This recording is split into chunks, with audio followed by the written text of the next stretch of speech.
Hello and welcome back to JEE nerds. तो आज हम शुभारंभ करने जा रहे हैं एक नई सीरीज़ का, JEE mains PYQ solving, PYQ marathon, जो तुम इसको कहना चाहो वो कह सकते हो।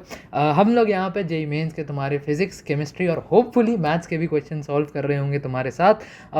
मैंने क्या करा है, सारे जो क्वेश्चन हैं बहुत चुनिंदा सवाल हैं। जेई मेंस बहुत ज़्यादा आसान सवाल पूछता है, खासकर फिजिक्स में, तो मैंने बहुत आसान सवाल नहीं लिए हैं, जैसे कि वो डिफ्रेंशिएट कर रहे हो चीज़ों को और वहाँ बस वैल्यू डाल रहे हो, उस तरीके के सवाल नहीं मिलेंगे। सवाल तुम्हें थोड़े क्वालिटी टाइप के मिलेंगे, थोड़े अच्छे सवाल डालने की कोशिश की गई है। पीवाईक्यूज़ 2024, 2023 और 2022 से उठाए हैं और चूज़ करके लिए गए हैं। तो इसी के साथ स्टार्ट करते हैं, आ जाओ। तो सबसे पहला सवाल क्या कह रहा है, the de Broglie wavelength, the de Broglie wavelength for an electron and a photon are lambda e and lambda p respectively for the same kinetic energy of electron and photon, which of the following, same kinetic energy पे focus, which of the following presents the correct relation between the de Broglie wavelengths of the two. ठीक है, 4 option दिए अपने पास। देखो अब चाहे यहाँ पे सबसे गलती क्या कर सकते हो, तुम्हें फॉर्मूला पता है, lambda is equals to H by M B. ठीक है, ये सबको पता होगा, आई एम श्योर। थोड़ा सा पेन मोटा कर लेता हूँ मैं। ठीक है, ये फॉर्मूला तुम्हें पता होगा। तो अगर मैं बताऊँ एम वी क्या होता है, एम वी मोमेंटम होता है, और मोमेंटम को तुम लोग ये लिख सकते हो, याद है, momentum is equals to √2m/e। ज़्यादा ही हो गया भाई।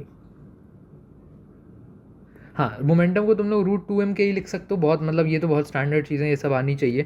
तो मैं यहाँ से लैम्डा को लिख सकता हूँ h/√2m/e। अब मुझे एक बात बताओ, अगर मुझे लैम्डा ई निकालना है, सपोज लैम्डा ऑफ इलेक्ट्रॉन, तो मैं क्या करूँगा, प्लैंक्स कांस्टेंट सेम रहेगा, √2 मास ऑफ इलेक्ट्रॉन को एम ई लिख लिया और काइनेटिक एनर्जी ऑफ इलेक्ट्रॉन को मैंने स्मॉल के ही लिख लिया। ठीक है, ये सब बहुत इजी चीज़ें चल रही है, लेकिन होता क्या है, यहाँ पे बच्चे बेवकूफ़ी क्या करेंगे, लैम्डा ऑफ फोटोन को पता है क्या लिख देंगे, लैम्डा ऑफ फोटोन को लिख देंगे h/√2m/p, और यहाँ पे हो जाएंगे गुल, क्योंकि आगे अगर इस अप्रोच से जाओगे तो सवाल ऑब्वियसली गलत होगा, क्योंकि वो बहुत बेवकूफ़ी वाली बात है। प्रोटॉन और फोटोन दो डिफरेंट चीज़ें होती हैं। ये फॉर्मूला तुम्हारा तब अप्लाई होगा जब इलेक्ट्रॉन, प्रोटॉन, न्यूट्रॉन वाला प्रोटॉन आता है। फोटोन मासलेस क्वांटिटी होती है, लाइट का पैकेट होता है। फोटोन का लैम्डा कैसे निकालते हैं, फोटोन का लैम्डा निकालते हैं lambda is equals to h/c/e से, जो कि e यहाँ पे तुम्हारा जनरली काइनेटिक एनर्जी होती है। तो इसलिए लैम्डा p की वैल्यू तुम्हारे पास ये होगी। अब देखो तुम्हें क्वेश्चन में क्या दिया है, तुम्हें क्वेश्चन में दिया है सेम काइनेटिक एनर्जी, इसकी काइनेटिक एनर्जी का एक्सप्रेशन ये रहा, इसकी काइनेटिक एनर्जी का ये रहा। ठीक है, आओ व्हाइट पेन ले लेते हैं और आगे सॉल्व करते हैं। क्या मैं एक काम करूँ, इस टर्म को, क्योंकि मुझे के ई सेम दिए, तो मैं के ई के टर्म्स में निकाल लूँ इसको, दोनों तरफ पहले स्क्वायर कर दो ताकि अंडर रूट से छुटकारा पड़ जाए। तो लैम्डा ई का square is equals to h²/2m/e। के ई को इस तरफ ले आया मैं, तो K E is equals to h²/2m/e lambda E square. ठीक है, इधर एनर्जी का टर्म सेपरेट कर लो, तो इधर क्या बन रहा है, energy is equals to h/c/λp। ठीक है, अब क्योंकि मुझे ये दोनों इक्वल दिए हैं, तो फटाफट मैं इन दोनों को बस इक्वल लिख लेता हूँ, और सवाल देख रहे हो कितना हल्का सॉल्व हो गया। ये भी मैंने तुम्हें बहुत डिटेल में ये बताया कि क्या क्या गलती की जा सकती है, तो वहाँ से थोड़ा इसकी लेंथ हो गई, वरना ये सवाल तुम 2 मिनट के अंदर हिला सकते हो। तो मैं पूछा है लैम्डा पी और लैम्डा ई के रिलेशंस पूछे तुमसे, देख लो, लैम्डा पी और लैम्डा ई दोनों नीचे की तरफ है, मतलब डायरेक्टली प्रोपोर्शनल है, और लैम्डा पी तुम्हें क्लियरली दिख रहा है कि प्रोपोर्शनल है लैम्डा ई के स्क्वायर। ये तुम्हारा हो गया आंसर, बहुत इजीली अपना जेई मेंस 2022 का सवाल है शायद, 2022, बहुत इजीली अपन ने सवाल उखाड़ लिया। कौन सा ऑप्शन सही है भैया, लैम्डा पी लैम्डा ई, ये वाला ऑप्शन मुझे सही दिख रहा है। यहाँ पे प्रोपोर्शनैलिटी का साइन ऐड कर लो और तुम्हारा ऑप्शन डी जो है वो करेक्ट आंसर हो गया। इसके साथ अपन चलते हैं नेक्स्ट क्वेश्चन पे। हाँ, नेक्स्ट क्वेश्चन क्या कह रहा है, अच्छा इस क्वेश्चन को मैंने खासकर चुना है तुम्हारे लिए। इस क्वेश्चन को इसलिए चुना है क्योंकि ये जो सवाल है ना, ये देख के एग्जाम हॉल के प्रेशर के अंडर ये देख के तुम्हारी फटेगी थोड़ी सी। क्यों, देखो ये सवाल क्या कह रहा था, Q value of a nuclear reaction and kinetic energy of the projectile particle KP are related as. अब इन बच्चा जो होता है, जब वो जेईई मेंस का पेपर देखने जाता है ना, तो सबसे पहले देखता है वो, क्योंकि इतना वास्ट सिलेबस है तो वो कीवर्ड से अपना दिमाग चलाता है। उसको ये पता है कि न्यूक्लियर रिएक्शन मतलब न्यूक्लियस वाला चैप्टर है, प्रोजेक्टाइल सुना, वो काइनेमैटिक्स में चला जाएगा, और फिर वो सोचेगा कि यार काइनेमैटिक्स और मॉडर्न फिजिक्स को रिलेट कर दिया, कितना मुश्किल सवाल बना दिया, कैसे कर दिया, मेंस में कैसा सवाल आ गया, घबरा जाएगा, पेपर छोड़ देगा। ऐसी बेवकूफ़ी नहीं करनी है, बहुत सिंपल सवाल है। देखो क्यू वैल्यू क्या होती है, क्यू वैल्यू कोई भी जो न्यूक्लियर रिएक्शन होता है ना, उसमें या तो एनर्जी लॉस्ट हो रही होती है, एनर्जी गेन हो रही होती है। ठीक है, तो क्यू वैल्यू जो होता है वो उस एनर्जी का डिफरेंस होता है, कितनी एनर्जी जनरली जो होता है एनर्जी निकल रही होती है। Nuclear reactions are very exothermic generally. तुमने अगर एटम बॉम्ब वगैरह का कंसेप्ट सुनाओ, तो उसमें जो एनर्जी रिलीज होती है बहुत सारी, वो एटॉमिक बॉम्ब्स में, वो न्यूक्लियर रिएक्शंस के कारण ही रिलीज हो रही होती है। तो क्यू वैल्यू उस एनर्जी को कहा जाता है जो न्यूक्लियर रिएक्शन में रिलीज हो रही है, और वो किसके कारण रिलीज होती है, बाइंडिंग एनर्जी कम हो रही होती है, तो वो क्यू वैल्यू के कारण बाहर आ रही होती है। ठीक है, तो अब मुझे एक बात बताओ, अगर तुमने थोड़ी सी एनसीईआरटी पढ़ी हो, तो न्यूक्लियर फिजन और फ्यूजन में तुमने पढ़ा हो, सॉरी मॉडर्न फिजिक्स, हाँ। तो न्यूक्लियर फिजन और फ्यूजन में तुमने ये पढ़ा होगा कि तुम्हारा सपोज करो कोई एलिमेंट ए आया स्मॉल ए, उसको किसी बड़े ए एलिमेंट पर अटैक कराया और वो न्यूक्लियस उसका टूट गया, तो दो एलिमेंट बने बी और सी और एक एरिया वो निकली क्यू। इसको तुम ऐसे भी समझ सकते हो कि एक छोटा पार्टिकल एक बड़े न्यूक्लियस पे हमला करवाया, यहाँ पे डिसइंटीग्रेट हो गया, छोटे छोटे छोटे न्यूक्लियस में टूट गया और यहाँ पे कुछ एनर्जी बाहर आ गई, इसको अपन न्यूक्लियर फिजन कहते हैं। ये तुमने चीज़ें सुनी है। तो ये क्या हो रहा है यहाँ पे, ये जो चीज़ है जो फेंक फेंक के मारी जा रही है इस एटम पे, और यही तो प्रोजेक्टाइल है, इसी की तो बात कर रहा है वो। बस अगर ये छोटी सी चीज़ तुम एग्जाम में समझ जाते, कौन सा कलर अच्छा लगेगा, हाँ, अगर तुम ये छोटी चीज़ एग्जाम में समझ जाते तो इस सवाल में घबराते नहीं। और अब देखना एक सवाल कैसे करते हैं अपन सॉल्व। सपोज करो तुमने एक छोटा सा प्रोजेक्टाइल लिया, उसको ए पे मारा, ठीक है, और तुम्हारा एक स्मॉल बी प्रोडक्ट बन गया और कुछ क्यू वैल्यू जो कि जो एनर्जी थी वो रिलीज हो गई, ठीक है। अब यहाँ पे जो इसकी तुम्हें इनिशियल वैल्यू दी हुई है वो दी हुई है केपी दी है ना, हाँ, केपी तुम्हें इसकी वो वैल्यू दी है काइनेटिक एनर्जी, और एक क्यू है तो ये भी काइनेटिक एनर्जी की फॉर्म में निकलती है जो बी के पास चली जाती है, तो इसको अपन के फाइनल मान लेते हैं। चलो, क्यू तुम्हारा जो क्यू वैल्यू है वो मैंने तुम्हें क्या बताया था, क्यू वैल्यू कितनी एनर्जी नेट रिलीज हुई, तो इसके पास फाइनली के एफ है, इसके पास इनिशियली के पी थी, तो नेट एनर्जी कितनी रिलीज हुई है, के एफ माइनस के पी। समझ रहे हो क्या हो रहा है यहाँ पे, इसके पास अभी के एफ एनर्जी बच गई है, यहाँ पे के पी एनर्जी के साथ ही शुरुआत में आया था, ये के एफ इसके पास नहीं है, ये खुद एनर्जी का टर्म ही लिखा हुआ है, ये के एफ इसके पास जाती है बी के पास, और एनर्जी का जो डिफरेंस निकल के आता है उसको फिर अपन क्यू वैल्यू कहते हैं। अच्छा, इस क्यू को उस क्यू वैल्यू से मत वो कर लेना, वो कैपिटल क्यू वैल्यू की मैं बात कर रहा हूँ, थोड़ा सा यहाँ पे मैंने खुद ही कन्फ्यूजन क्रिएट कर दिया, सॉरी। क्यू वैल्यू है तुम्हारा डिफरेंस जो इनिशियल एनर्जी है और फाइनल एनर्जी के बीच का डिफरेंस होता है। तो बस अपन ने क्यू वैल्यू को के एफ माइनस के पी लिख दिया। अब देखो, और तो मुझे लगता है हो गया यार सवाल solve, Q is equals to K F minus K P. एक काम करते हैं, क्योंकि अपने को के पी दिया हुआ है तो क्योंकि क्या के पी प्लस क्यू वाली टर्म्स बन रही है तो इसको इधर ले आते हैं, K P plus Q is equals to K F. अब एक काम करो, ये तुम्हें वो मिल गया रिलेशन, अब इस रिलेशन के हिसाब से ऑप्शन मैच कर लो। देखो, क्या K P is equals to Q हो सकता है, K P is equals to Q कब होगा, वो होगा ही नहीं, वैसे तो हमेशा K P is equals to minus Q होगा, तो इसको अपन ब्लॉक कर दो, हटा दो। उसके बाद के P plus Q less than zero, क्या K P plus Q less than zero हो सकता है, अगर के P plus Q less than zero होना है तो के एफ को लेस दैन जीरो होना पड़ेगा। और अगर मेरे को एक बात बताओ, के एफ लेस दैन जीरो तभी होगा, क्या कभी तुमने सुना है कि काइनेटिक एनर्जी नेगेटिव हो सकती है, काइनेटिक एनर्जी में हाफ एम वी स्क्वायर तो वी स्क्वायर हो गया, कभी नेगेटिव हो नहीं सकता, मास हमेशा पॉजिटिव होगा और हाफ तो हाफ है, काइनेटिक एनर्जी क्योंकि कभी जीरो लेस देन हो ही नहीं सकती, तो के पी प्लस क्यू हमेशा तुम्हारा पॉजिटिव रहेगा, तो ये भी गलत हो गया।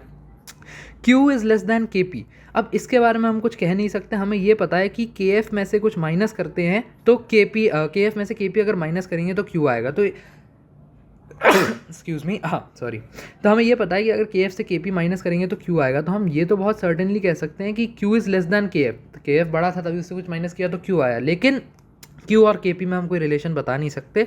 के P plus Q is greater than zero, देखो के एफ हमेशा ग्रेटर दैन जीरो रहेगा, ये तुम्हें पता है, क्योंकि काइनेटिक एनर्जी अभी हमने हमेशा पॉजिटिव होती है, मैंने तुम्हें बताया, और क्योंकि के पी प्लस के एफ जो है वो के पी प्लस क्यू जो है वो के एफ से बड़ा है, तो के पी प्लस क्यू भी जो है वो हमेशा ग्रेटर दैन जीरो होगा, और इसलिए तुम्हारा डी ऑप्शन जो है वो करेक्ट हो जाएगा इस केस में, ठीक है। अब अपन चलते हैं नेक्स्ट सवाल पे। A sample contains 10 to the power minus 2 kg each of two substances A and B with a half-life 4 seconds and 8 seconds respectively. Their atomic weights are in the ratio of 1:2. The amounts of A and B after an interval of 16 seconds are. ठीक है, बहुत आसान सवाल है। दो अपने को substances दिए हैं ए और बी, दोनों के अपने को 10 to the power minus 2 kg amount दिया हुआ है, मास दिया हुआ है। अमाउंट का जब बोला जाता है ना, तो अमाउंट का जनरली मतलब होता है नंबर ऑफ मोल्स से, तो इन्होंने क्या करा था, एनटीए वालों ने इसमें बेवकूफ़ी करी थी कि यहाँ अमाउंट ढूंढने बोला था और आंसर में इन्होंने केजी में दे दिया था, तो ये गलत है मेरे हिसाब से, माना जाना चाहिए था, ये माना नहीं गया था, बट मेरे मानने में ये अमाउंट मोल्स में ही पूछा जाना चाहिए था रेशियो, बट ठीक है चलो दोनों सॉल्व करके दिखाऊंगा मैं तो तुम्हें, मेरा तो वो है। इसकी तुम्हें हाफ लाइफ की वैल्यू दी हुई है 4 सेकंड, इसकी तुम्हें हाफ लाइफ की वैल्यू दी हुई है 8 सेकंड, ठीक है। अब मेरे को एक बात बताओ, तुमसे 16 सेकंड के बाद अमाउंट पूछा है, 16 सेकंड के बाद ए की कितनी हाफ लाइफ जा चुकी होंगी, 16 डिवाइडेड बाय 4 4 हाफ लाइफ, और बी की कितनी हाफ लाइफ जा चुकी होंगी 16 डिवाइडेड बाय 8 2 हाफ लाइफ। तो अगर इसका initial amount 10 to the power minus 2 kg था, तो इसका अमाउंट 4 हाफ लाइफ के बाद कितना हो जाएगा, 10 to the power minus 2 divided by 2 की पावर 4 नहीं हो जाएगा। पहली हाफ लाइफ में आधा हुआ, दूसरी हाफ लाइफ में आधा हुआ, तीसरी हाफ लाइफ में, चौथी हाफ लाइफ में, तो 4 बार आधा आधा हो गया, तो डिवाइड बाय 2 4 बार, तो 2 की पावर 4, ऐसे ये हो जाएगा तुम्हारा 10 to the power minus 2 divided by 2 square. अब अपने को सवाल में अभी के लिए तो M A by M B निकालना है, तो वो तो बहुत सिंपली निकल आ रहा है, देखो 1/2 की पावर 4 इंटू 2 स्क्वायर, ये गया, ये 2 हो जाएगा, ये हो जाएगा 1/4, ठीक है, ये हो जाएगा 1:4। और ये तो यार सवाल क्या है, ये वैसे भी बहुत ईजी हो गया था, क्योंकि अब देख लो 10⁻² को तुम 16 से डिवाइड करते तुम्हारा वैसे ये आ जाता ऑप्शन 0.625, ये ऑप्शन तुम्हारा सही हो जाता। इस रिलेशन से भी इसको वेरीफाई कर सकते हो, इसको 4 गुना करोगे बी के तो तुम्हारा ये वैल्यू आ जाएगी। तो ये ऑप्शन इसका करेक्ट ऑप्शन है। लेकिन मैं कह रहा हूँ क्वेश्चन ही गलत है, ये ऑप्शन ही गलत है, ऑप्शन मोल्स में होने चाहिए। वो भी मैं करके तुम्हें दिखा देता हूँ। देखो अपने को ये पता है MA/MB की जो वैल्यू है वो 1/4 है। अब मुझे एक बात बताओ, एम मास ऑफ गिवन उसका स्टोइशियोमेट्री में मास का फॉर्मूला क्या होता है? Number of moles of a into gram atomic mass of a, है ना। सपोज अगर कोई सोडियम का ग्राम एटॉमिक मास 23 ग्राम्स पर मोल आता है, तो उसके अगर मेरे पास 2 मोल है तो मैं 2 × 23 करके 46 ग्राम निकाल लेता हूँ मास, है ना। ऐसे ही मास ऑफ बी क्या हो जाएगा? NB into gram atomic mass of B, ठीक है। अब बस अपने को ये पता है MA/MB is equals to NA/NB into MA by ये स्मॉल m है, ठीक है, इज इक्वल्स टू 1:4। अब ये इसकी वैल्यू तुम्हें ऊपर क्वेश्चन में जाओगे तो यहाँ पे तुम्हें 1:2 ऑलरेडी दी हुई है। तो बस कुछ नहीं करना है, NA/NB into 1/2 is equals to 1/4, ये गया 2 हो गया। और NA/NB जो एक्चुअल जो अमाउंट का रेशियो आना चाहिए था वो बिल्कुल सही तुम्हारा 1:2 आ रहा है। और इसको ये सही अप्रोच था इस सवाल को करने का, जो कि मुझे लगता है NTA ने थोड़ा गड़बड़ कर दिया। अब लेकिन NTA के मन की तो भैया क्या ही बोले, NTA तो NTA है, ठीक है। अब आ जाओ, ये सवाल क्या कह रहा है अगला, K alpha wavelength emitted by an atom of atomic number Z is equals to 11, ठीक है, इज लैम्डा, ठीक है। The atomic number for an atom that emits K alpha radiation with wavelength 4 lambda is, ठीक है। तो मैं वो बताना है, उसका एटॉमिक नंबर बताना है। यहाँ पे अपन क्या करेंगे, मोजलेस लॉ का इस्तेमाल करेंगे, मोजलेस लॉ का इस्तेमाल करेंगे। मोजलेस लॉ कहता है 1/λ is equals to R into Z minus sigma square into 1/n1² minus 1/n2²। ये सब तुमने ज़रूर पढ़ा होगा, एक्सरे में लास्ट में टॉपिक पढ़ाया जाता है, ठीक है। मैं क्या करूँगा, क्योंकि मुझे यहाँ लैम्डा और यहाँ 4 लैम्डा दिख रहा है, तो मैं यहाँ पे प्रोपोर्शनैलिटी का इस्तेमाल करूँगा। अगर मुझे बताओ 1/λ1 की जो वैल्यू है, R तुम्हारा कांस्टेंट है, क्योंकि तुम्हें के अल्फा दिया हुआ है, तो तुम्हारा 1/n1 1/n2 भी कांस्टेंट हो गया, तो ये सिर्फ डिपेंडेंट हो गया तुम्हारे Z और सिग्मा के। और तुम्हें ये भी पता है कि के अल्फा के लिए सिग्मा की जो वैल्यू होती है वो होती है 1, ठीक है। अगर नहीं पता है तो नोट कर लो, बहुत ज़रूरी जानकारी है। तो ये कांस्टेंट, ये कांस्टेंट, ये कांस्टेंट, तो क्या मैं ये नहीं कह सकता 1/λ is directly proportional to Z-1 का स्क्वायर? कह सकता हूँ। अब मैं यहाँ रेशियो का गेम में क्यों खेला, कहाँ से सोचा, यहाँ देखो ये लैम्डा है और यहाँ ये 4 लैम्डा है, तो मुझे पता है कि कुछ रेशियो बनेगा, कुछ चीज़ें कटेंगी, ठीक है। तो मैंने क्या करा, बस कुछ नहीं, अब तो हंसी खेल है, 1/λ, इसको मैं एक काम करता हूँ ना, lambda 1/λ2 is equals to Z2 minus 1 का स्क्वायर अपॉन Z1 माइनस 1 का स्क्वायर, ठीक है, मेक सेंस। λ1 उल्टे में है, λ2 Z2 भी उल्टे में है। अब मैंने कुछ चीज़ें उड़ा दी शायद, हाँ ठीक है। अब कुछ नहीं है, बस अब आगे तो क्या सवाल हंसी खेल हो गया। Z1 की वैल्यू तुम्हें क्या दी है, λ1 तुम्हें दिया है लैम्डा, λ2 तुम्हें दिया है 4 लैम्डा, Z2 की वैल्यू अपने को निकालनी है, Z1 अपने को दिया हुआ है 11, तो उसको माइनस कर देंगे 1 को तो 10 हो जाएगा। ये लैम्डा से लैम्डा काटो, 10 को ऊपर ले जाओ तो 100/4 is equals to Z2 minus 1 का होल स्क्वायर, ये बच गया 25। Z2 माइनस 1 की वैल्यू हो जाएगी +-5, लेकिन अपन प्लस माइनस वाले को इग्नोर कर देंगे क्योंकि एटॉमिक नंबर नेगेटिव हो नहीं सकता। Z2 माइनस 1 हो जाएगा तुम्हारा 5 और Z2 की वैल्यू तुम्हारी आ जाएगी 6, ठीक है। आई होप तुम्हें क्वेश्चन समझ आ गया, बेसिक मैथमेटिक्स था, बस तुम्हें ये आइडेंटिफाई करना था कि रेशियो से खेलना और मोजलेस लॉ का इस्तेमाल होना है। ए ऑप्शन तुम्हारा इसमें करेक्ट हो जाओगे, ठीक है। नेक्स्ट क्वेश्चन पे चलते हैं। नेक्स्ट क्वेश्चन काफ़ी अच्छा क्वेश्चन है और मुझे लगता है ऐसे ये अंडरस्टैंडिंग खोलता है, थोड़ा सा दिमाग इसमें लगाना पड़ता है। क्वेश्चन क्या कह रहा है, a metal surface is illuminated by radiation of wavelength 4500 angstrom, ठीक है। इजेक्टेड में photo electron enters a constant magnetic field of 2 milli tesla making an angle of 90 degree with the magnetic field. If it starts revolving in a circular path of radius 2 millimetre, the work function of the metal is approximately. आधे बच्चों का दिमाग ही घूम जाएगा, क्या question पूछ रहे हैं, अरे मेन्स का है वो सवाल, एडवांस का सवाल नहीं है। हुआ ये कि एक तुम्हारा ना फोटोन था, फोटोन को मारा, एक यहाँ मेटल सरफेस है, ठीक है, फोटोन को मारा मेटल सरफेस पे, फोटोन का जो वेवलेंथ था वो था 4500 एंगस्ट्रॉम, ठीक है। इसको मारा यहाँ पे, यहाँ बहुत सारे इलेक्ट्रॉन पड़े हुए थे, जैसा इसमें होता है तुम्हारे आइंस्टाइन इफेक्ट में होता है, फोटो इलेक्ट्रिक इफेक्ट में होता है। यहाँ इलेक्ट्रॉन पड़े थे, इलेक्ट्रॉन चार्ज हुआ, इलेक्ट्रॉन यहाँ से ऐसे ऐसे करके चला गया। यहाँ पे एक तुम्हारी मैग्नेटिक फील्ड थी जो इसके इलेक्ट्रॉन के परपेंडिकुलर थी, तो इलेक्ट्रॉन गया यहाँ पे, इसने मैग्नेटिक फील्ड को एंटर किया। अब मैं वो डायरेक्शन वगैरह पे मत जाना, अभी तुम्हें बस समझाने के लिए। और ये एक सर्कल में ऐसे घूमने लगा, जिस सर्कल का रेडियस तुम्हें दिया हुआ है R = 2 mm, ठीक है, ठीक है, तो ऐसी कहानी है और ये 2 mm में घूम रहा है। अब मेरे को एक बात बताओ, तुम्हारे जो फोटो इलेक्ट्रिक इफेक्ट इक्वेशन होता है, फोटो इलेक्ट्रिक इफेक्ट होता है, उसकी इक्वेशन क्या होती है? Kinetic energy of the electron emitted will be equal to energy of the photon minus phi होती है ये, है ना, इक्वेशन होती है। अब मेरे को एक बात बताओ, एनर्जी की जो वैल्यू होती है वो होती है E is equal to H C by lambda, और लैम्डा को यहाँ से अगर कुछ नहीं है, बस पहले अपने ई की बात करते हैं। तो फोटोन की अपने को वेवलेंथ दी हुई है 4500 एमस्ट्रॉन्ग, 4500 एमस्ट्रॉन्ग अपने को लैम्डा दिया हुआ है, सी पता है, एच पता है, और तुम्हें अगर ये फॉर्मूला बताओ तो उससे तुम्हारा काम और आसान हो जाता है। 12400 बाय लैम्डा, ई की वैल्यू आ जाती है ये तुम्हारी, और लैम्डा को यहाँ पे अपने को एमस्ट्रॉन्ग में रखना होता है। अब कुछ नहीं करेंगे अपन, बस यहाँ लैम्डा की वैल्यू पटकेंगे 12400, ये इलेक्ट्रॉन वोल्ट में आता है अपना सारा आंसर। 12400 बाय लैम्डा, इसकी वैल्यू दी है 4500, इसको काट दे 124/45 तुम्हारा ई आ गया। इसको अभी कुछ मत करो, यहाँ रखे रहो, ठीक है। इक्वेशन 1 में इसको अपन ने सेव करके रख लिया। बात कर लेते हैं आप सेकंड पार्ट की क्वेश्चन के। यहाँ पे जो मैग्नेटिज्म वाला जो खेल हो रहा है इसकी बात कर लेते हैं। एक बात बताओ, जो मैग्नेटिज्म में तुमने पढ़ा होगा R is equals to mv/qb। जब कोई भी जो पार्टिकल होता है, चार्ज पार्टिकल, अगर वो एक मैग्नेटिक फील्ड में एक लूप बना के घूम रहा होता है तो उस पर रेडियस जो लूप का आता है उसकी ये इक्वेशन निकल के आती है। अब यही बात है जेई मेंस की, तुम्हें यहाँ पे फॉर्मूलाज पता होने चाहिए। जितना ज़्यादा तुम्हें फॉर्मूलाज पता होंगे उतना ज़्यादा तुम्हें जल्दी सवाल कर पाओगे। अब कुछ नहीं है, देखो R is equals to mv/qb। तो अगर अपने को इलेक्ट्रॉन की बात हो रही है यहाँ पे, तो सबसे पहले नहीं, एक काम करते हैं उससे भी बढ़िया, क्योंकि अपने को के ई डायरेक्टली निकालना है ना भाई। तो ये एम वी को ना, एम वी क्या है? मोमेंटम है। मोमेंटम और तुम्हें काइनेटिक एनर्जी का रिलेशन पता होना चाहिए, √2m के ई बाय क्यू बी। अब आएगा मज़ा। कुछ नहीं है, दो इसको इस तरफ ले जाओ, √2m K E is equals to R Q B, दोनों तरफ स्क्वायर कर दो। 2m K E is equals to R square Q square by B square. गंदगी थोड़ी फैलेगी, बट यही है, ये वाले सवाल वो सवाल है जो तुम्हें 96 से 100, 92 से 96 वो सवालों पे ले जा रहे होते हैं। क्योंकि फिजिक्स में पहले 80 नंबर लाना कोई बहुत मुश्किल काम नहीं है, वो हर कोई बच्चा कर देता है, लेकिन तुम्हें कंपटीशन तोड़ना है ना। बस कुछ नहीं है। अब काइनेटिक एनर्जी का फॉर्मूला अपने को मिल गया, R square Q square by B square upon में 2m।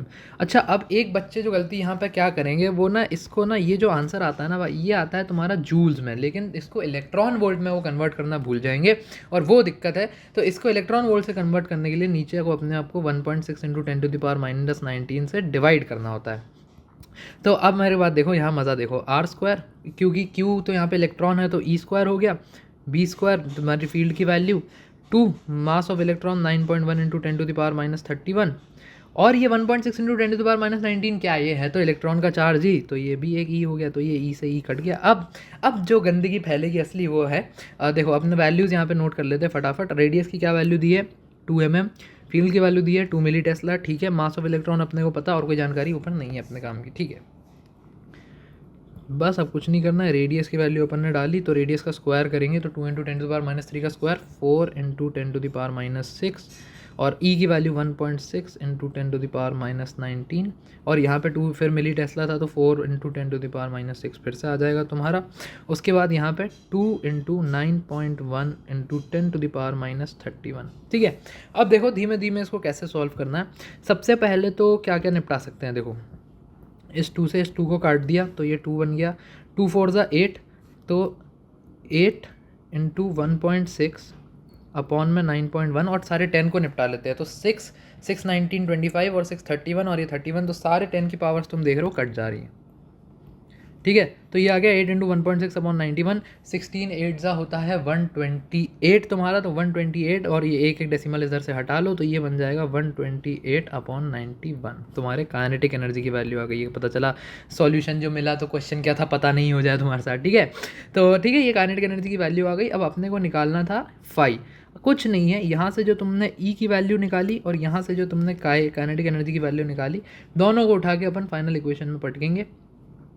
तो phi is equals to, phi को इधर ले गया मैं और के ई को इधर ले गया, तो phi is equals to E minus K E, ठीक है। ई की वैल्यू कितनी है? 124/45, और माइनस के ई की वैल्यू तुम्हारी कितनी है? 128/91, ठीक है। अब देखोगे अगर तुम, तो इतनी कैलकुलेशन में अपन ने कहीं भी कैलकुलेटर यूज़ नहीं किया, और ये भी है तुम बस वो जो झोपड़ी वाला मेथड है, अगर वैसे तो तुम नॉर्मली करो ना 45 2 ज़ा 90, तो 2 के भी और 3 के बीच में आना चाहिए, थोड़ा सा अगर तुम मेंटल कैलकुलेशन कर ले तो ठीक है, नहीं तो जो झोपड़ी वाला मेथड होता है इससे भी तुम आराम से कर सकते हो सॉल्यूशन। अब मैंने यहाँ टाइम वेस्ट ना करने के लिए थोड़ा सा निकाल के रखा हुआ है, तो इसकी वैल्यू आती है, वहाँ तुम्हारे पास कैलकुलेटर नहीं है तो आई स्टिल सजेस्ट कि तुम खुद कैलकुलेट करके देखो ताकि तुम्हें प्रैक्टिस रहे, ठीक है। तो ये आता है तुम्हारा 2.75, और 128/91 अगर करते हो तो वो आता है 1.40।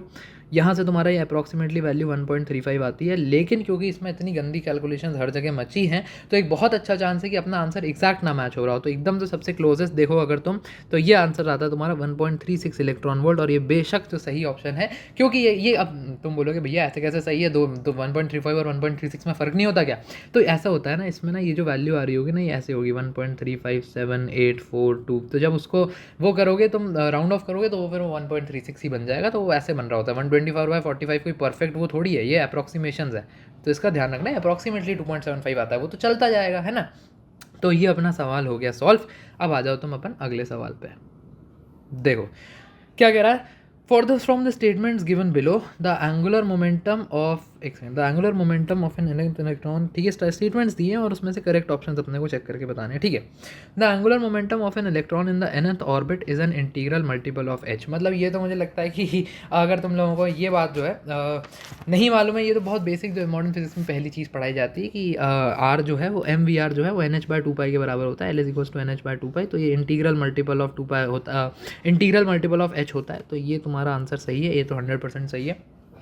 Nuclear forces do not obey inverse square law, ये बात भी, ये स्टेटमेंट भी तुम्हारा सही है।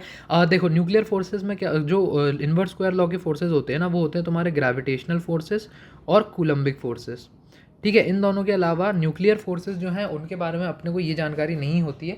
तुम एनसीईआरटी पढ़ोगे, एनसीईआरटी में ये बात बहुत अच्छे से लिखी हुई है कि उनमें कौन सी फोर्सेज होती हैं उनकी जानकारी अपने को नहीं है, बट इनवर्स स्क्वायर लॉ वो फॉलो नहीं करती हैं। इनवर्स स्क्वायर लॉ का जो ग्राफ होता है वो अलग होता है, और अपने अगर तुम इनका ग्राफ देखोगे न्यूट्रल फोर्सेज का, तो कुछ इस तरीके का ग्राफ होता है, इसलिए जो वो इनवर्स स्क्वायर लॉ को है वो फॉलो नहीं करती।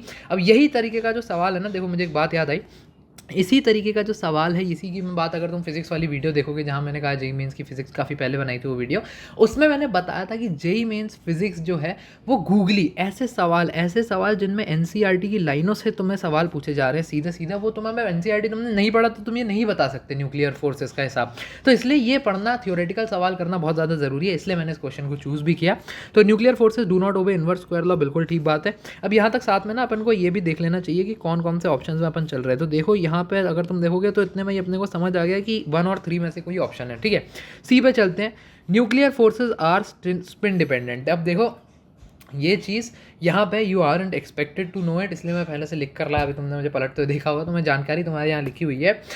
Yes they are dependent on the spin of charges, या इलेक्ट्रॉन का जो स्पिन है उस पर वो लोग डिपेंड करते हैं जो न्यूक्लियर फोर्सेज हैं। लेकिन ये बात अब तुम्हें पता होना ज़रूरी नहीं है, तो ऐसे में जैसे किसी में नहीं पता और तुम पेपर में फंस गए, तो देखो यहाँ पे भी सी ऑप्शन है और यहाँ पे भी सी ऑप्शन है, ठीक है। तो वैसे ही तुम बच जाओगे, लेकिन उसके बाद एक डिसाइडिंग फैक्टर एंटी है ना तुम्हें अपनी जान बचाने के लिए। सपोज यहाँ पे सी नहीं होता, कुछ और होता, यहाँ पे कुछ और होता, तो उसके लिए एक और डी और ई पे भी अपन जाके पता कर सकते थे। तो डी क्या कह रहा है, nuclear forces are central and charge dependent. देखो न्यूक्लियर फोर्सेज जो होते हैं सेंट्रल भी है और चार्ज डिपेंडेंट भी। देखो ये फिर वही बात, तुम्हारे सेंट्रल फोर्सेज जो होते हैं वो ग्रेविटेशनल होते हैं और कूलम्बिक फोर्सेज होते हैं। सेंट्रल फोर्सेज का मतलब होता है सेंटर टू सेंटर, एक एटम के सेंटर से अगले एटम के सेंटर, एक चार्ज पार्टिकल के सेंटर से सेंटर तक वो एक्ट करते हैं। न्यूक्लियर फोर्सेज सेंट्रल नहीं होते हैं, ये फिर एनसीईआरटी की लाइनों में है। अब ये फैक्ट है, इसको मैं क्या ही एक्सप्लेन करूँ, नहीं होते तो नहीं होते, ठीक है। तो ये भी, अब ये ऑप्शन डी ऑप्शन तुम्हारा गलत है। Stability of nucleus is inversely proportional to the value of packing fraction, ये भी तुम एनसीईआरटी पढ़ोगे, दैट इज ट्रू। जितना टाइटनेस इन पैकिंग होगी उतना ही ज़्यादा पैकिंग फ्रिक्शन होता है और उतनी उसका रिलेशन होता है तुम्हारा स्टेबिलिटी ऑफ न्यूक्लियस से। तो ये ऑप्शन तुम्हारा सही है। फिर वही बात, एनसीईआरटी की लाइनों में तुम्हें इसके आंसर मिलेंगे। थोड़ा न्यूक्लियस मॉडर्न फिजिक्स के चैप्टर्स को थोड़ा सा पढ़ लो, कुछ चैप्टर्स में तुम्हें बता देता हूँ। ईएम वेव्स, मॉडर्न फिजिक्स के सारे चैप्टर्स, ठीक है। और उसके बाद तुम्हारा ईएमआई, ईएमआई में फैराडेज का पार्ट, खासकर एसी में तुम्हारे ये जो पार्ट हैं और करंट वाले जो पार्ट हैं उनको थोड़ा सा पढ़ लोगे, एडी करंट्स वगैरह को पता नहीं है उससे सवाल कब आ जाए कैसे आ जाए, तो you have to be prepared right. और सेमीकंडक्टर्स, इन सारे चैप्टर्स से अगर तुम जिनकी प्रैक्टिस जितनी ले सको उतना बेहतर है, जितना तुम्हें इन पर आउटलुक हो, क्योंकि अब ये जो सवाल है इनमें कुछ एक्सप्लेन कर ही नहीं पाया मैं, अभी तुमने देखा वो जो फैक्ट है तो है, नहीं है तो नहीं है, वो वाली बात है, ठीक है।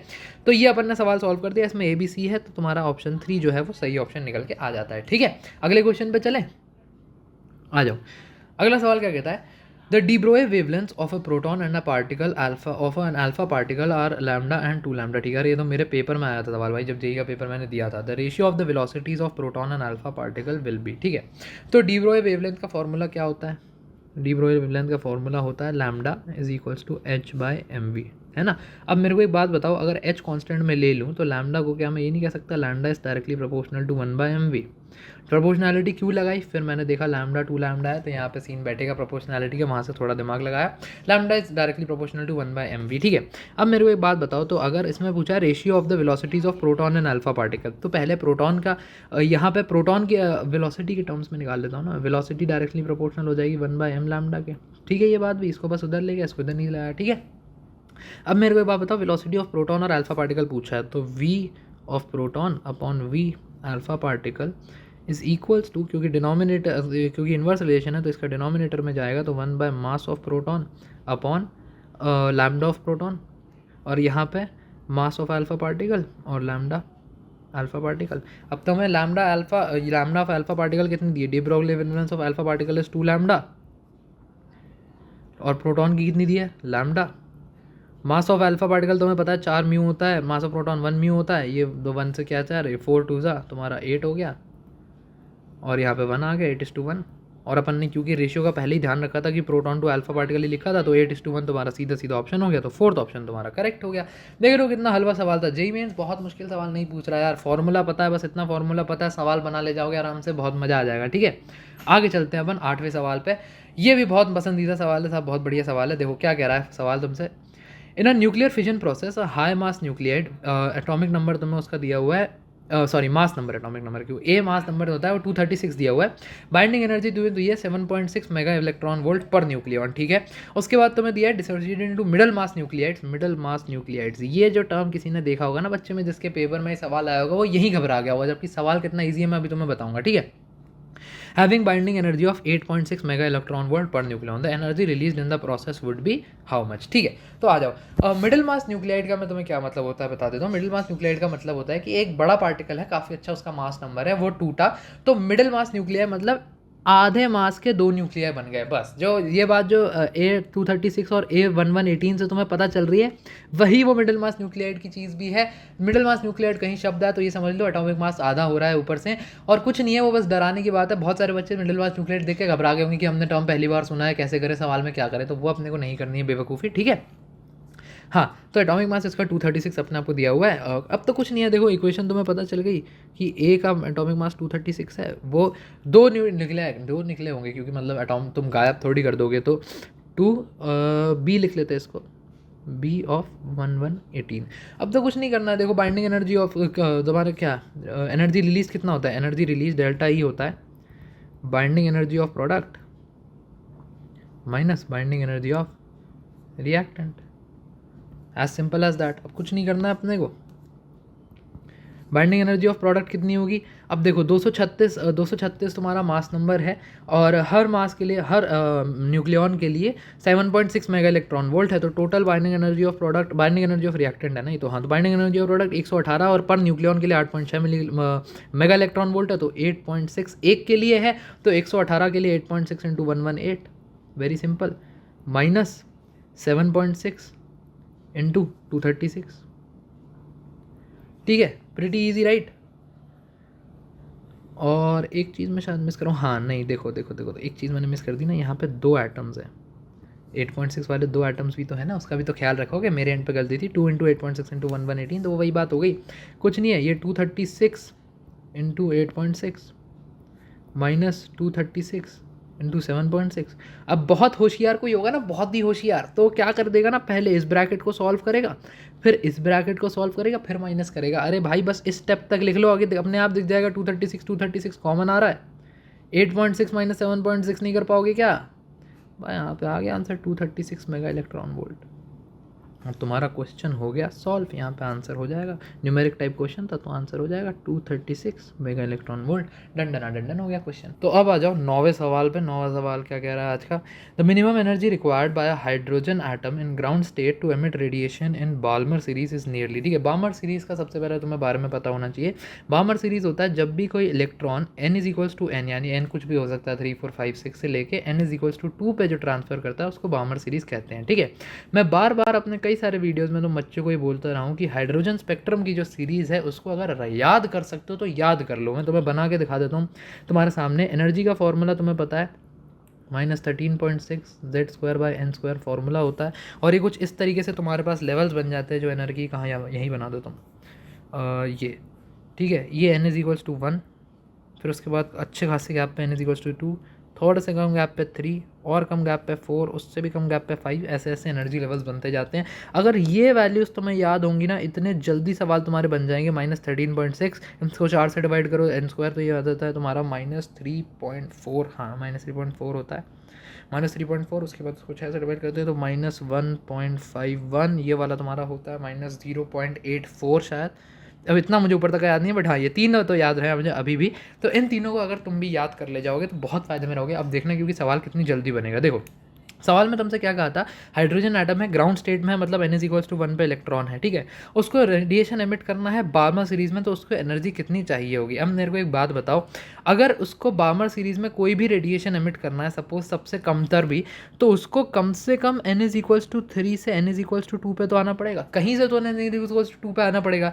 तो यहाँ से कहाँ जा सकता है ये? n इज इक्वल्स टू 1 से 2 जा सकता है, 3 जा सकता है, 4 जा सकता है, 1 पे 2 पे जाएगा तो 2 से 1 पे आ पाएगा, वो लाइमन सीरीज बनेगी, बार्मर बन नहीं पाएगी। तो मिनिमम केस क्या है कि वो कम से कम 3 तक तो पहुंच जाए कम से कम, वहां से फिर एक स्टेप गिरेगा तो फिर तो बढ़िया बार्मर सीरीज की फर्स्ट रेडिएशन दे सकता है ना। 4 भी जा सकता है, वहां से भी वो बार्मर काउंट होगी, लेकिन उसमें एनर्जी ज़्यादा लगेगी। तो बस अब देख लो कहाँ पे तुम्हारा आंसर बैठ रहा है। तुम्हें कितनी एनर्जी चाहिए, एनर्जी रिक्वायर्ड पूछे तो एनर्जी रिक्वायर्ड तुम्हारी कौन सी होगी। अब बहुत बच्चा इसमें पता है क्या करेगा, एनर्जी रिक्वायर्ड ये देगा, अबे नहीं ये एमिटेड एनर्जी है, ऊपर से नीचे जब भी आता है तो एनर्जी एमिट होती है। ठीक है, ये तुम्हारा एनर्जी जो इस समय पूछी जा रही है वो है ये वाली, कितनी एनर्जी रिक्वायर्ड है। तो बस n इज इक्वल्स टू 1 से 3 जा रहा है, n इज इक्वल्स टू 1 पे एनर्जी है -13.6, इसमें से तुम्हें माइनस करनी है, और नहीं फाइनल कितना -1.51, तो -1.51 इसमें से माइनस करनी है तुम्हें -13.6, ये माइनस कर दोगे तो तुम्हारा आंसर आ जाएगा 12.1 इलेक्ट्रॉन वोल्ट के करीब। हलवा सवाल था, हलवे तरीके से अपन ने उड़ा दिया। ये अगर तुम्हें याद होगा तो मैंने तो अभी इतनी देर में ये फॉर्मूला लिखा, ये लिखा, ये लिखा, तो पेपर में क्या करोगे, बामर है n से 2, ये मुझे पता चल गया। बामर की पहली लाइन 3 से 2, 3 से 2 मुझे पता है, 3 का मुझे पता है 1.51, 1 का इसका मुझे पता है 3.4, 1 से इस पे गया होगा, 1 का मुझे पता है 13.6, खटाक से यहाँ नेगेटिव किया और तुम्हारा आंसर आ गया। 1 मिनट के अंदर सवाल ये सॉल्व होता है, बस वो तो तुम्हें समझाने के लिए मुझे इतनी देर करनी पड़ी। ठीक है, अब आ जाओ आज के आखिरी सवाल पर, और बहुत ही बेहतरीन सा फिर से सवाल है। इसको अपन सॉल्व करते हैं, देखो रीड कर लेते हैं। A nucleus at rest emits alpha particles. ठीक है, the kinetic energy of the alpha particle is 6.2 mega electron volt. Okay, एक और न्यूक्लियस है सेम आइसोटोप का at rest undergoes alpha decay. ठीक है, the difference in the binding energies of the product and the reactant is 6.324 mega electron volt. What is the ratio of the neutron number to proton number if these two numbers differ by 44। ठीक है, चलो देखते हैं क्या कह रहा है सवाल, क्या बात करनी है। देखो सबसे पहले अपने को दिया हुआ है कि एक न्यूक्लियस है जो दो न्यूक्लियस की बात की गई है। ठीक है, एक न्यूक्लियस है जो पहले अल्फा पार्टिकल वो करता है, पार्टिकल जब उसने एमिट किया तो 6.2 मेगा इलेक्ट्रॉन वोल्ट उसकी एनर्जी रिलीज हुई। ठीक है, तो देखो सबसे पहले तो एक यहाँ लिख लेते हैं एक्स, हाँ एक्स लिख लेते हैं, एक्स न्यूक्लियस है, ए इसका ये था, जेड इसका ये था, इसने तुम्हारा एक अल्फा पार्टिकल एमिट किया अल्फा 42, तो यहाँ पे एक वाई बना होगा, वाई जो बना होगा उसकी वैल्यू होगी a-4 क्योंकि अल्फा पार्टिकल से 2 माइनस हुआ है, और यहाँ z-2। ठीक है, और यहाँ पे कुछ इससे एनर्जी भी लिख ली होगी क्यू, तो वो उसको कोई काइनेटिक एनर्जी होती है, ये क्यू हमेशा मैं तुम्हें पहले भी क्वेश्चन में बताया, ये क्यू वो काइनेटिक एनर्जी होती है जो इस अल्फा के पास और इस वाई के पास आ जाती है रिएक्शन होने के बाद। ठीक है, अब जो यहाँ पे एक जो फार्मूला होता है जो बहुत बच्चों को नहीं पता होता है, जिस फार्मूला के बेसिक्स पे जो ये सवाल हो रहा होता है, kinetic energy of alpha particle के ई अल्फा का जो फार्मूला निकल के आता है वो होता है a-4 upon a into Q value. Q value मतलब जो ये यहाँ पे एनर्जी लिख ली है। इस फॉर्मूला को अगर तुम्हें नहीं पता होगा ये फॉर्मूला, तो तुम ये सवाल नहीं ले पाओगे, इसलिए मैंने ये फॉर्मूला सवाल उठाया ताकि तुम्हें ये फॉर्मूला बता सकूँ। अगर अल्फा दिखे और अल्फा पार्टिकल की काइनेटिक एनर्जी निकालनी है तो ये फॉर्मूला लगाना पड़ेगा। ए क्या है, एटॉमिक नंबर है उसका जो तुमने पहले न्यूक्लियस लिया जो डिके हुआ, और क्यू क्या है, तुम्हारी जो एनर्जी एमिट हुई। ठीक है, तो अब अपने को पता है कि जो kinetic energy of alpha particle है वो कितनी दी है, 6.2 मेगा इलेक्ट्रॉन वोल्ट दी है। ठीक है, और तुम्हें ये भी पता है ए कितना है, ए दिया हुआ है क्या, तो नहीं दिया है। ठीक है, तो ए अपने को निकालना ही तो है क्योंकि क्यू दिया हुआ ना, A-4 अपॉन में ए। और अपने को पता है क्यू वैल्यू, क्यू क्या है, क्यू जो है एनर्जी रिलीज होगी। अब एनर्जी कैसे रिलीज होगी, जो बाइंडिंग एनर्जी प्रोडक्ट की थी और जो बाइंडिंग एनर्जी तुम्हारे रिएक्टेंट की थी उसमें जो डिफरेंस आएगा उसके कारण तुम्हारी क्यू वैल्यू रिलीज हो रही होगी। तो अब मेरे को एक बात बताओ, ये तुम्हें कितना दिया हुआ है, डिफरेंस ही दे दिया है, difference in binding energies of the product and reactant mega electron volt. यहाँ पे कुछ बहुत बच्चे बेवकूफ़ी पता क्या करने जाएंगे, वो बोलेंगे भैया बाइंडिंग एनर्जी तो पर न्यूक्लियन के हिसाब से होती है, तो हमें एटॉमिक नंबर चाहिए ताकि हम बाइंडिंग एनर्जी को वो कर सकें, मल्टीप्लाई कर सकें। अरे भाई वो बाइंडिंग एनर्जी पर न्यूक्लियन अलग चीज़ होती है, बिल्कुल थोड़ा दिमाग खोलो। यहाँ देखो यूनिट क्या दी है, मेगा इलेक्ट्रॉन वोल्ट। डिफरेंस बताया हुआ है प्रोडक्ट और रिएक्टेंट की बाइंडिंग एनर्जीज का इतना डिफरेंस है, मतलब ये तुम्हें फाइनल वैल्यू दी हुई है सारे न्यूक्लियॉन्स के पर न्यूक्लियॉन की मल्टीप्लाई करके प्रोडक्ट से माइनस करा है रिएक्टेंट को, तब जाके तुम्हारी 6.324 आई है। मेंस तुम्हारी इसमें सहायता कर रहा है तो उसका थोड़ा फ़ायदा उठाओ। यहाँ पे जो क्यू है ना, जो एनर्जी रिलीज होगी वही 6.324 हो जाएगी तुम्हारी। अब बाकी इसमें क्या है, सिंपल मैथमेटिक्स है। एक काम करते हैं, इस ए को इधर ले जाते हैं, तो a into 6.2 is equals to 6.324 into a minus 4 into 6.324। अब ये थोड़ा कैलकुलेटर तुम यूज़ कर नहीं सकते, तो तुम्हें थोड़ा सवाल सॉल्व करना पड़ेगा। इसको उधर ले आते हैं, उसको उधर ले जाते हैं, तो 0.324 नहीं 0.124, क्या कर रहा हूँ भाई, हाँ 0.124 कैसे आया ये मत बताने बोलना। इसको मैं इधर लेकर आया, इसको फिर मैंने कॉमन निकाला, तो यहाँ से 6.2 माइनस 6.324 होगा, तो माइनस होकर 0.124 बचेगा। इतना तो तुम्हें पता होना चाहिए। है सपोज 0.124 इंटू ए इधर गया और ये इधर आया था, तो 4 इंटू 6.324। थोड़ी सी गणित तुम्हें बिठानी पड़ेगी। 6.324 को अगर तुम 4 से मल्टीप्लाई करोगे, यार एक काम करो, मल्टीप्लाई भी मत करो, रुक जाओ। ए जो है अगर मैं इसको इधर लेकर आऊँ 4.6.324 अपॉन 0.124, यहाँ से मुझे कुछ सॉल्व होते हुए दिख रहा है क्या, ये 4 ये होगा 0. क्या कर रहा हूँ मैं, एक तो बैक का बटन जा रहा है, रियली सॉरी। ये होगा तुम्हारा 0.3031, ये होगा 0.031। ठीक है, इसको अपन को 1 2 3 0 इधर, 1 2 3 0 इधर, 6324 डिवाइडेड बाय 31, तो ये 200 और 30 इंटू 200 6000 और 6334। ठीक है, तो 6324 आ गया। 31 मैं थोड़ा भाई ब्लैकआउट हो गया सॉरी। हाँ ये आ जाएगा तुम्हारा, कितना कट रहा है ये मैंने अभी कैलकुलेटर से करके देखा है, थोड़ा ऑफ द सीन जाके, क्योंकि मैं खुद ही ब्लैंक पड़ गया था। बट हाँ, इसको करने का तरीका ये है, 3 को अपन इससे काटेंगे तो 204 सीधा बनता है तुम्हारा आंसर। थोड़ा सा वो तुम्हें डिवाइड करना पड़ेगा, हाँ मेरी भी गलती है वो।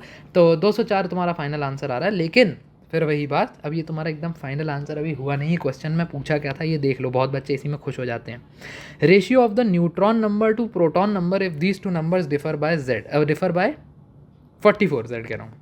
अब तुम्हें ये पता है मास नंबर क्या होता है, मास नंबर होता है तुम्हारा proton number plus neutron number को सपोज n ले लेते हैं ना, दोनों के मास को जब अपन ऐड करते हैं तो तुम्हारे पास एटॉमिक नंबर मास नंबर आता है, जो कि हमने आपको दिया है 204। और तुम्हें बोला हुआ है कि यहाँ पे जो डिफरेंस है, डिफरेंस की वैल्यू अपने को दी हुई है 44। ठीक है, अब ये एक तुम्हें अजम्पशन लेके चलनी पड़ेगी कि न्यूट्रॉन नंबर जो है, मैं अभी अज्यूम कर रहा हूँ कि न्यूट्रॉन्स जो हैं वो प्रोटॉन से ज़्यादा हैं। तुम अगर उस अजम्पशन को लोगे z-n भी है तो आंसर तुम्हारा लगभग सेम ही आएगा। बट वो ये है कि अंडरस्टैंडिंग ये कहती है, जो जनरल अंडरस्टैंडिंग है वो ये होती है कि न्यूट्रॉन का नंबर जनरली जो है वो इसमें प्रोटॉन से ज़्यादा ही निकल के आ रहा होता है, जो खासकर हायर एलिमेंट्स होते हैं। ठीक है, तो अब इसमें z-z और n+z की तुम्हें वैल्यू दी है, दोनों को ऐड कर दो सिंपली, तो 2n की वैल्यू तुम्हें हो जाएगी 248, n की वैल्यू हो गई तुम्हारी 124। ठीक है, और दोनों को 124 को इसमें डालो, 124 minus z is equals to 44, z की वैल्यू आ गई तुम्हारी 80।